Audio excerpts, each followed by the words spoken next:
আরেকটি গুরুত্বপূর্ণ সালাত যেটি সারা পৃথিবীর সমস্ত উলামায়ে কেরামের কাছে প্রমাণিত, প্রতিষ্ঠিত এবং সুসাব্যস্ত, সেটি হলো মসজিদে প্রবেশের 2 রাকাত সালাত, তাহিয়াতুল মসজিদ যেটাকে বলা হয়।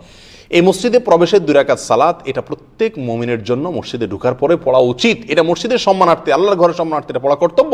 নবী আলাইহিস সালাম বলেছেন, আবু কাতাদা রাদিয়াল্লাহু তাআলা থেকে বর্ণিত হাদিসে, বুখারী মুসলিম বর্ণিত হয়েছে, ইযা দাখালা আহাদুকুমুল মসজিদ ফালা ইয়াজলিস হাত্তা ইউসাল্লি রাকাতাইন। তোমাদের কেউ যদি মসজিদে প্রবেশ করে তো 2 রাকাত সালাত না পড়ে যেন সে না বসে। 2 রাকাত সালাত পড়ে তারপরে যেন সে বসে, যদি বসতে হয়। এই হাদিস থেকে পরিষ্কারভাবে বোঝা যাচ্ছে যে মসজিদে প্রবেশের পরে প্রত্যেক মুমিনের জন্য উচিত 2 রাকাত সালাত মসজিদের সম্মানার্থে পড়ার।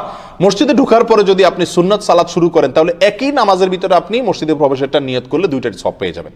কথার কথা, আপনি ফজরের সময় আসছেন, ফজরের 2 রাকাত সুন্নাত আছে, তো ফজরের 2 রাকাত সুন্নাতই একই নিয়তে আপনার সুন্নাতও হবে, মসজিদে প্রবেশের সালাতও আদায় হয়ে যাবে। বসার আগে আগে যদি আপনি পড়েন, বসে গেলে আপনি এই হাদিসের উপর আমল হয়ে গেল না। বসার আগে আগে দাঁড়ান অবস্থাতেই সালাত পড়বেন, তারপরে পড়বেন। 2 রাকাতেই ডবল নিয়ত হবে, ফজরের সুন্নাতও হবে, আবার নফলের নিয়ত অর্থাৎ মসজিদেরটারও আদায় হয়ে যাবে। আমরা কে না ফজরের সময় 2 রাকাত সুন্নাত না পড়ি, মসজিদে এসে, বেশিরভাগ লোক মসজিদে এসে পড়ি, শুধু নিয়ত করা হয় না।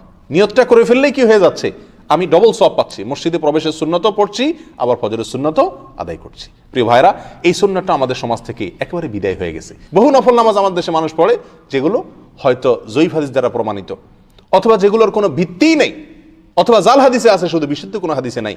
এরকম নফল নামাজ ভুরি ভুরি আছে, আমরা প্রচুর পরিমাণে পড়ি, অথচ মসজিদে প্রবেশের এই সালাত এর কথা বর্ণিত হয়নি এমন কোন হাদিসের কিতাব পাওয়া মুশকিল হয়ে যায়। উলামায়ে কেরাম অনেকে এটাকে ওয়াজিব বলেছেন, আর অনেকে সুন্নাহ বলেছেন, কিন্তু সমস্ত উলামায়ে কেরাম সারা পৃথিবীতে সকল যুগে একমত যে মসজিদে প্রবেশের 2 রাকাত সালাত এটা নবী আলাইহিস সালামের গুরুত্বপূর্ণ সুন্নাহ সমূহের মধ্যে থেকে একটি অন্যতম, অথচ এটাও আমাদের সমাজ থেকে কি হয়ে গেছে, বিদায় হয়ে গেছে, বিলুপ্ত হয়ে গেছে। অতএব প্রিয় ভাইরা, আমরা এই বিলুপ্ত প্রায়, মৃত প্রায় বিদায় হয়ে যাওয়া এই সুন্নাহকেও সমাজে আমরা পুনরায় জীবন দেওয়ার চেষ্টা করি, পুনরায় প্রচলন দেওয়ার চেষ্টা করি, নিজেরা পড়ি, অন্যকে সচেতন করি, এই সংক্রান্ত হাদিসকে লিখে লিখে মসজিদে টাঙায় রাখি, অন্য মুসল্লিদেরকে উৎসাহিত করি। আল্লাহ তাআলা আমাদের সকলকে নবী আলাইহিস সালামের এই মৃত প্রায় সুন্নাহকেও জিন্দা করার তৌফিক দান করুন।